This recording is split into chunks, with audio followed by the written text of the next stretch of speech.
Nothing against I guess the Guardians. I did that on purpose, by the way.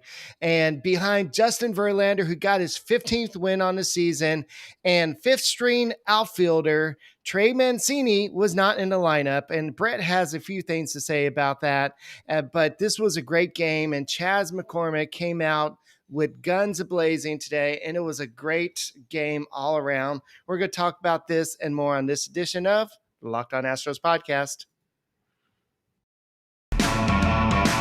Hello and welcome to Locked On Astros, your daily Astros podcast. Here are your hosts, Eric the Man Huysman and Brett H-Town Wheelhouse Chancey.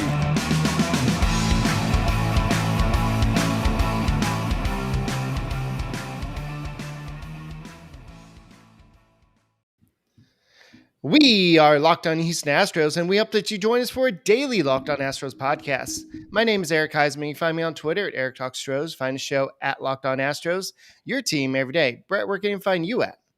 They can find me at H-Town Wheelhouse on Twitter and Instagram, and Astros411 on Twitter, Instagram, and Facebook. Always positive, always Stros. Today's episode is brought to you by BetOnline. BetOnline has you covered this season with more props, odds, and lines than ever before. BetOnline, where the game starts. Now, I'm sure BetOnline had Trey Mancini starting in this game, especially after hitting a home run the day before. We'll talk about that in a little bit. But guys, thank you for making Locked On Astros podcast your first listen every day, whether it's on YouTube. And one of our episodes hit 10,000 views on YouTube. It was the episode talking about the Christian Vazquez trade. And that was amazing. Like when I saw that and I was like, wait, I told Brett, I'm like, we're almost there. And he's like, no way. And I'm like, yeah, way. It was just like Bill and Ted. And it's just like, way. And so it was just amazing when it actually happened. And thank you for all the people who have been there since the beginning. Thank you for all the new listeners. Keep on subscribing to us on YouTube. Keep on making us your first listen every day on Apple, Spotify, Odyssey, wherever you listen to your podcasts. Check out the Locked On Astros podcast. So we got a lot to talk about today, and Justin Verlander, what can you not say about this guy? He went ahead and threw his 130 innings this year, meaning he's triggered the player option for next season of $25 million. Meaning he can actually decline it if he wants to. So it's no longer really in the Astros' hands. It's in Justin Verlander's hands. So he could actually decline it and say, Astros, love y'all, but I think I want to play till I'm 45. I want more money per year. I've shown y'all that I'm durable. I can pitch a whole season. Heck, I'm even in the Cy Young race. I think I deserve more years, more money. And so it's up to the Astros to pony up at that point. Or Verlander could say, no, I'm going to honor my commitment to the Astros, pitch one more year. And so let's talk about the game. Then you can address that. Yeah. So Justin Verlander, like C-Plan says here, he is well within a 20-win season, Eric. It's unreal. And I've reminded people on the show before that had he not been out these last 2 years, he'd be in the top 5 for strikeouts. He would be higher than he is for wins. I mean, the guy just keeps doing great things. The guy just keeps winning. And you love to see what he's doing. And I think today that they went with more of a defensive lineup than an offensive lineup, and we'll talk about that. And it's not something that I want to sit down and complain about. I mean, we won 6-0, right. But I will kind of temper what I tweeted out before the game and why I tweeted it out, and also why I flipped it to where I wasn't one of these raging animals on Twitter going, oh my gosh, Dusty is terrible. There are moves that I don't understand, but I don't want to talk about that right now. I want to talk about Justin Verlander. This guy continues to be a constant, just thoroughbred on the mound. I mean, 5 strikeouts, 97 pitches was it tonight? He did a phenomenal job on the mound. He kept control of the game. He didn't even let those, every once in a while he'll let 2 or 3 solo shots go out of the park. Of course, this field is a larger field, and it's the Indians. I know they're like 3 games over 500, but they're in a very weak American League Central. The only real strong team I see coming out of that division is the Minnesota Twins, Eric. And I really think that the Minnesota Twins are the team to be worried about in the American League right now, not the Yankees. With the guys they added at the trade deadline, they made moves like the Braves made moves, but they made better moves than the Braves made last year. And you saw what it did for the Braves. And they weren't expected to even make the playoffs. So the Twins have become a formidable opponent, and I think they take the AL Central. I think we easily win the rest of these games in Cleveland, come back home.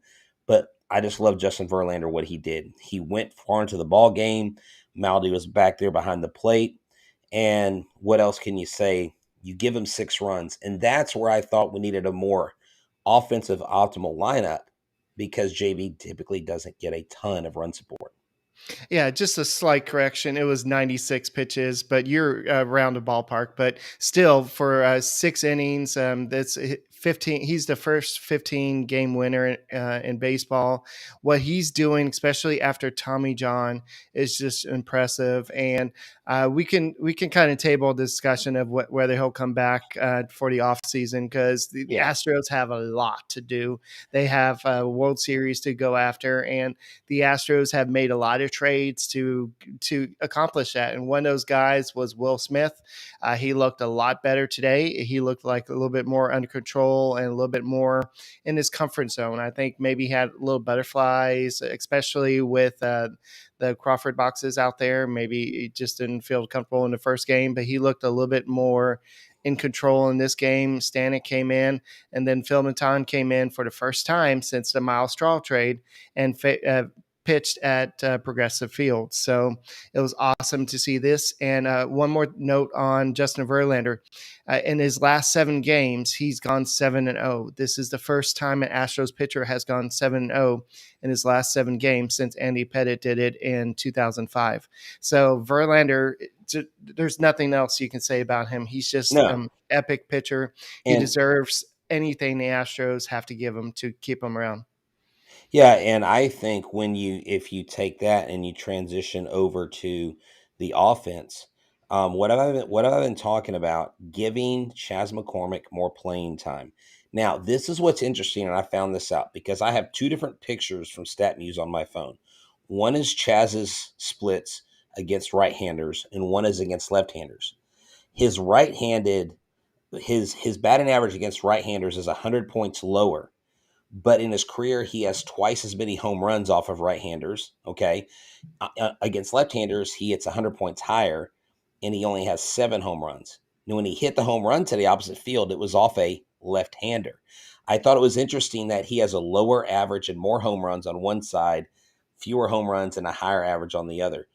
But the bottom line is Chas McCormick is the best bet. If I have 3 people I'm choosing for center field, McCormick, Myers, and Dubon, I'm picking McCormick every time. Now I know there was a late scratch with Tucker because of him being sick or something, an illness, and so they had to move stuff around. At the end of the day, this team has weapons and it has tools. But one of the things that they've got to work on is their communication in the outfield, whether it's Diaz or McCormick or Pena or whoever's out there. They've got to address it because we've seen too many collisions. The last thing we need is someone going out with a broken wrist or someone going out with a concussion. Or something just happened to Diaz. It's just some breaking news from Dusty Baker we'll talk about in a second. And hopefully it's not big time because we don't want a big injury to Diaz. He's been super hot. But while we're talking about being super hot, if you get an argument with your special significant other and you have to maybe do something kind of smooth it over, maybe go to BlueNile.com to kind of find a perfect piece, right, Brett? Yeah, there you go. BlueNile.com is the original online jeweler. If you're looking to get engaged or you have a gift of fine jewelry you want to get out of the doghouse, go to BlueNile.com, become their customer today. You can celebrate all of life's special moments from creating a custom engagement ring of her dreams to gifting a classic timeless jewelry piece. That's right. They have bench jewelers on the clock 24/7, whether it's through chat or online. And if you have an engagement ring, what they'll do, they'll help you can come up with the diamond shape, size, clarity, and setting style and they will let you handcraft a one-of-a-kind ring for you for every budget.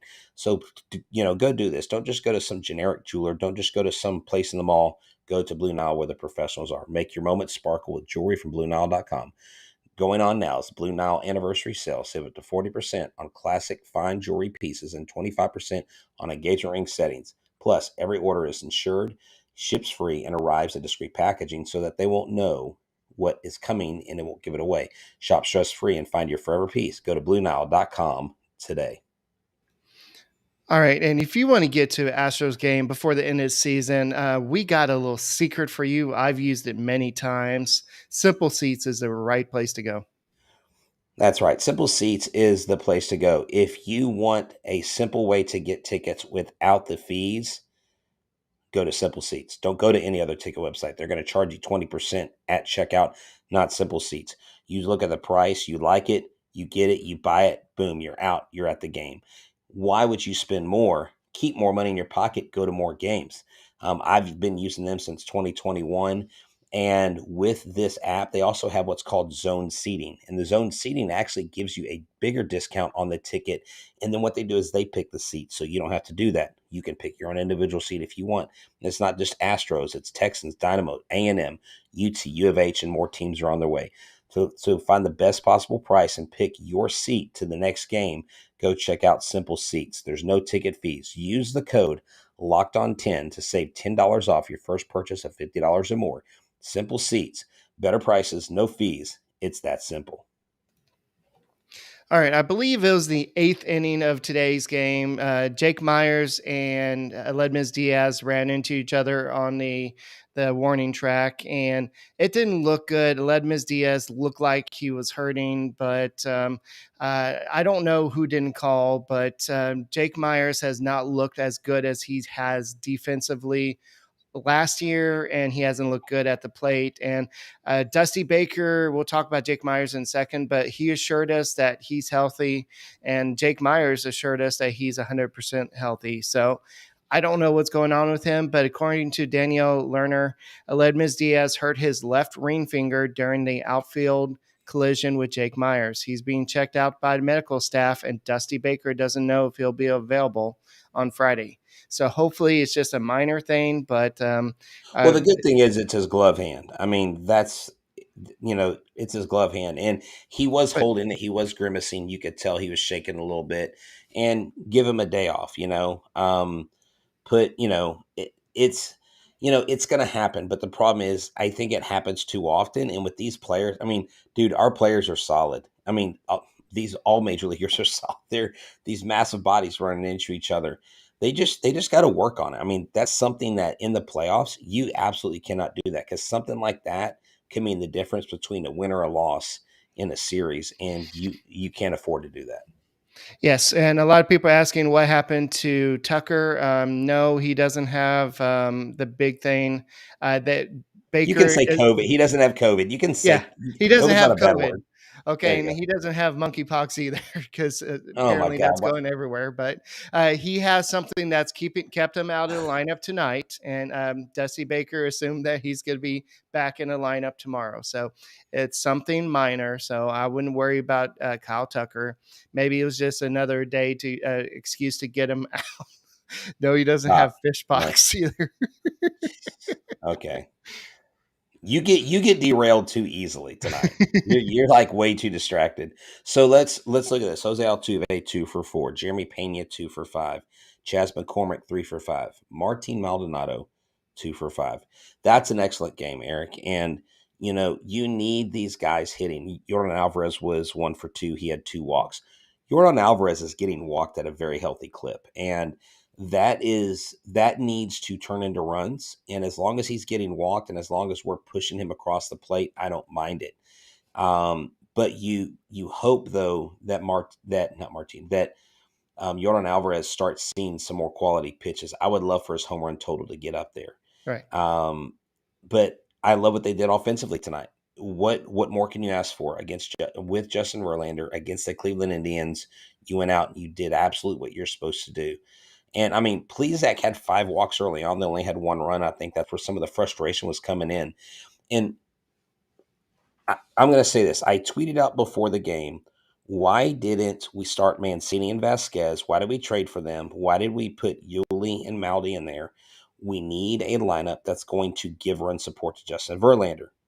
Now, I didn't say that because it's an anti-Yuli or anti-Maldi tweet. The sentiment is, why wouldn't you put your most optimal offensive lineup on the field when you're struggling against with a certain pitcher to give run support? And they went out and they did their job. Ultimately, whether you agree or disagree with it as a fan or me as a commentator, if the players go out and perform, it doesn't matter what you or I think. Bottom line, they're professionals. They know their job. They don't look at the lineup and go, oh, darn, it's not the most optimal lineup for offense. We're not going to score anything. That's what we do. That's what y'all do. But I see a lot of people freaking out over it. Don't Right. calm down. And I joked, Maldonado must have heard me saying something because he got hits. And someone's like, yeah, he totally read your tweets. I'm like, if I had that kind of power, I'd be blowing up every Astros player before the game, talking how terrible they were. If we score 20 runs a game. Thanks, H-Town. But bottom line is this.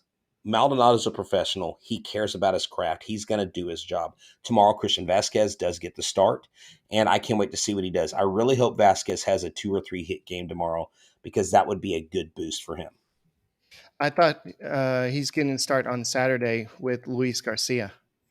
Oh, is he? Oh, Yes. I had heard I had heard on the radio or somewhere that he was starting tomorrow, but I may be wrong about that. I'm looking at a tweet right now. Dusty Baker said, from Daniel Lerner, Christian Vazquez will catch Luis Garcia on Saturday. Oh, okay. Well, And then, Dusty okay. Baker also said that Jake Myers will start in center on Friday and Saturday. So we saw Dubon in center field today. And so we're Hold going to on. get Jake Myers or Chas McCormick? We'll see Jake Myers for the next 2 days. The guy that ran into Ledmus Diaz, but Yeah. I mean that's assuming that Diaz getting hurt doesn't change things. This makes my position hard because I'm always positive, always Stros, and Chas McCormick absolutely needs to be the starting center fielder. What does he have against Chas McCormick being the starting center fielder? I don't get it. And after that kind of collision, you've got to pull Myers aside and you've got to say, look, this has got to change. I'm going to put Chas in center field tomorrow night. And if he messes up, you're back in there. But I need you to get on the bat, get in the box, and be an animal in there. And then I need you to go out in the field. I need you to make calls. I just Chas McCormick deserves a start in center field. Now maybe he's going to play right field because maybe Tucker's still out, or that's their thinking, right? Or maybe they put Chas in left. He's still playing, whatever. But I don't know. I just have to trust. I have to eat my own words. I have to look in the mirror and I have to talk to myself and say, calm down, H-Town, it's going to be okay. At the end of the day, there are just sometimes I just wonder how these decisions are made. I don't know. Well, just It's a going back mystery. to the Trey Mancini talk, just remember when we had Connor from the Locked On Orioles podcast Oh, on. I don't want him to no. I don't Yeah. want him in the outfield. He's not a good outfielder. Right. I want him at But I'm first base. addressing everybody else. Okay. Everybody that Oh, said, okay. "Well, why is he not starting in left field?" Well, the Astros know that he's not a great left fielder. You're going to see him probably play some left field at Minute Maid Park with the Right. Crawford boxes there because it's a short porch there. But you're not going to see him in a vast outfield like Progressive Field. You're going to see him play a lot of first base, but Yuli is super hot right now. And I know he hit into a double play or in the second inning with the bases loaded. Then Maldonado struck out with the bases loaded in the third inning. And Brett's already like, I know what I'm going to say on the show today, and I'm going to go off. But I changed, but I know. didn't. No. See, even I threw Eric off. See, I can grow people. I'm not gonna say evolve because I hate that word. I can grow. I can eat my own crow. I can admit Yeah. when I'm wrong. I don't have a problem admitting when I'm wrong. I do wanna say this. I was gonna address something someone said earlier. If I can find it. Someone said trade Dusty. Y'all are wrong. We're not gonna trade Dusty. Y'all crack me up. But Trey Mancini. Why not put him at DH? Now, I know left field, you don't want Jordan playing in left field, but good gosh darn it, put him in freaking left field. Well, he He's could not. play left field tomorrow because Valdez is pitching and he's a ground ball There you pitcher. go. Put him in left field. Put if you want Yuli at What? first, put Yuli at first, but DH Mancini. DH Mancini. I need to see Mancini. I want to see what do they call him? Slamcini? I don't know. Ice Tray. Like what name are we coming up with? Trey, I don't know, triple Trey, Mancini, Slamcini, I don't know, Slambino, I don't know. But put him in there, dude. Yeah. Put Mancini in there. Mancini, Mancini. It's the start a chant. I don't know. All right. So yeah, Jose Altuve was 4 for 4 yesterday, and then the day before he got a hit in his last at bat. Then he started today with a hit, so he had hits in 6 consecutive at bats. So that's probably not a record, but that's still pretty awesome. And it's just amazing how good this guy is, and it's just amazing how bad Zach Plesac was. He had 75 pitches through 3 innings, and it was just the Astros only He's had terrible. one freaking run. One Look freaking at run. the comment from Aiden Tobin. No, Sid he's going Dusty. to win us the World Series. We're not We're sending joking. Dusty to Hey, Sugarland. Come on. Sid Dusty and Jake to Sugarland for a week. That's terrible. Bring up. It's a joke. Look, if you can't laugh at yourself, you're not living, right? You've got to be able to laugh at yourself. Someone said we could have had 10 plus runs. Yeah, look, we could have, should have, would have, but we didn't. But we won. We won 6-0. You know how Um, comfortable Dusty Baker was with this lead today? He took out Alvarez out of the lineup. He took out Altuve out of this lineup, and in the 8th inning or something. So yeah, that you took out 2 of your best hitters out of the lineup. That's how comfortable that Dusty Baker was with this lead. So how much does he trust this bullpen? He trusty. that's Definitely. right. And if you want to know about what lineup you should trust, or hey, Eric, there was a Hall of Fame game in the NFL. The NFL kicked off today, and betonline.net is the fastest and easiest way to check on all your betting needs. Find all your favorite sports and events and the number one online source for odds, lines, and games. Find reviews and news for every league, including Major League Baseball, NFL, NBA, NHL, combat sports, esports, and even golf. BetOnline continues to be the top online resource for all your sports wagering information, from live and game betting, scores, and podcasts. They have you covered. Head to BetOnline today and use your mobile device to learn more about the action happening today. BetOnline, where the game starts. Alrighty. So, according to Danielle Lerner, Mancini was going to be considered to play left field on Friday anyway, with Framber Valdez pitching. So, with the ground ball pitcher, instead of putting Alvarez out there, they're going to put Mancini out there. And Yeah. so, Dusty Baker said that's why he gave Mancini a bat in 8th to keep him in rhythm. And Diaz collision after that only increased the likelihood of Mancini playing tomorrow. So we'll see what happens. So that means we could see Mancini in left field for the first time as a Houston Astro. So, And I guess it makes sense. I just don't know that I would want to put him in that big, massive outfield. Now, maybe because he's in the American League, he's played out there a few times. Maybe they've said, hey, he's played here 7 or 8 games and he did really well. Look, I'm not going to overanalyze it. Baseball's such a long season. This is what we have to realize. We have to realize that we need this team to continue to charge forward, because I would like us to catch the Yankees and get in front of them for the best record, because the Yankees right now are reeling. Now, I don't know what they did today, or if they were off, or if they even played. I'm sitting here looking at my scoreboard right now.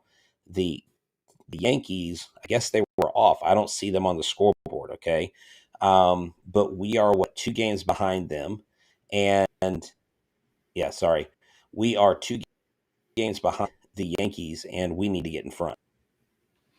yeah, and I like the way that I forgot who said it. It was Joel Sherman said that the Astros are better than the Yankees until the Yankees are able to prove that they can beat the Astros, something like that. So it's just amazing to see how people are seeing the Astros from the outside. It's not just us with our orange covered glasses, and it's just Yeah, other people are seeing that. yeah, I actually retweeted it out. Joel Sherman said, "I have the Astros in front of the Yankees, and until the Yankees can beat the Astros, they will continue to live in their heads, renting space until they beat them," basically, is what he said. I mean, he said it. Joel Sherman said it on MLB Central this morning. It was great because it still had the Yankees number one. And he goes, "How do you have the Yankees number one? The Astros have beat them every time they've played them. They've only Right. won 2 games this year against us." You know what? Power rankings are just as valuable as college football weekly rankings. They don't mean a darn thing. What means something is that the Astros have way more playoff experience, and I have total confidence. Aaron Boone's going to ruin that bullpen come October. They're not going to be worth a crap. Oh, in other news, did you hear about Clayton Kershaw? I heard that he's hurt, but I didn't know what happened. Yeah, What he happened? left. Well, he was pitching, and he called the trainer out, and you can see him holding his back, and he says, "My back."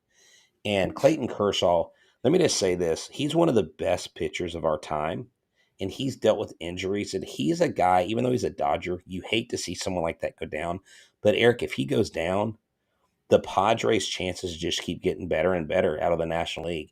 I see a Padres Mets NLCS at this point. Anyways, I do hate to see someone like Kershaw because he plays baseball the right way. He's a grinder. So I hope it's not too bad. I want all the teams in the playoffs to be healthy because if we play someone, I don't want them to be like, "Oh, you beat us because we were injured." I want full strength teams so we can have a full strength win.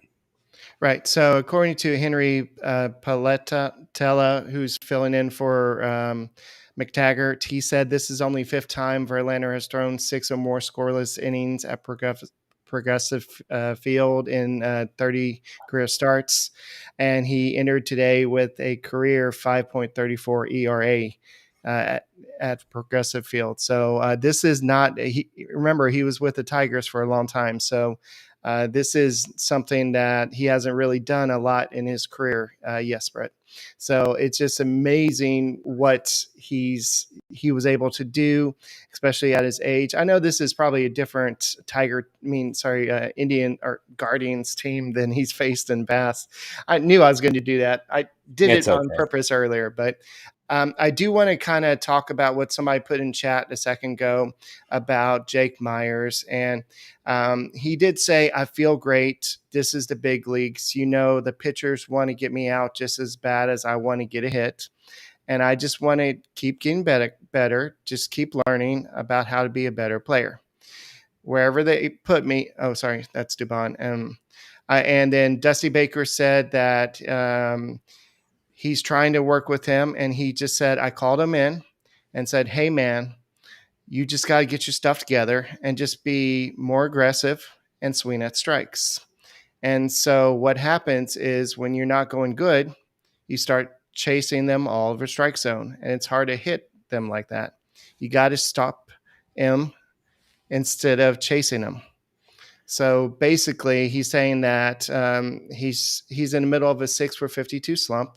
He's batting 115 with a Oof. 366 OPS over 17 games, dating back to July 12th. He struck out 22 times during that time, and even his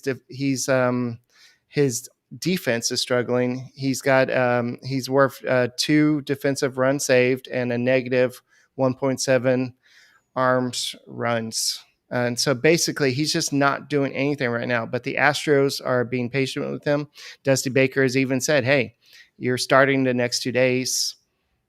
So, Yeah, and I guess there's something to be said about that. And I know a lot of you guys that are listening, or guys or girls, I don't know who on here coaches baseball, but what do you do if one of your players is struggling? You don't just sit them on the bench. You're like, you know what, you're right. going to go out there. I know you're 0 for 8. You're going to do what you got to do. I mean, I remember when I was in league long time ago, probably 14 years old, and I think I had gone like 0 for 12, and And my dad's like, do something different. Like just when you get up there, go up there and just bunt, do something different. Cause I never liked bunting, and I got a bunt and I got a hit. And then he said, you know, when you go up there, make your routine different, like get out of your own head. And it looks to me like Jake Myers is very uncomfortable. He's probably lost some confidence. I mean, anytime you have a major shoulder injury like that and you come back and you struggle, I mean, he struggled at Sugarland. He just hasn't looked like the Jake Myers. And like I said, and I'll keep saying it, I don't think Jake Myers is the bombastic guy that we saw, and I don't think Jake Myers is the really bad player we saw. I think he's somewhere in the middle. But at the end of the day, give him 2 more games, but at some point, you got to start putting someone else in their place. Like, you can be a player's coach. That doesn't mean you have to just ride that horse until until their legs are falling off. At some Right. point, you got to move on to the next horse. And Chas McCormick is deserving of a spot. And so I think it's to the detriment of Chas McCormick. You're trying to push Myers along. Maybe sitting the bench will do him some good. Yeah, Jose Altuve is the Astros recipient of the Heart and Hustle Award, and so congratulations That's to right. him. I forgot who won it last year, but I Yeah, but he's won it before though. He's won it more than once, the Heart and Hustle Award, because someone from each team wins it. I want to say Alex Bregman got it last year, but I could be totally wrong. But Forrest Whitley made his great reappearance after his injury, and he pitched good. I mean, he only pitched 1 2/3 innings, but he struck out 3 batters. He threw 37 pitches, 27 were strikes.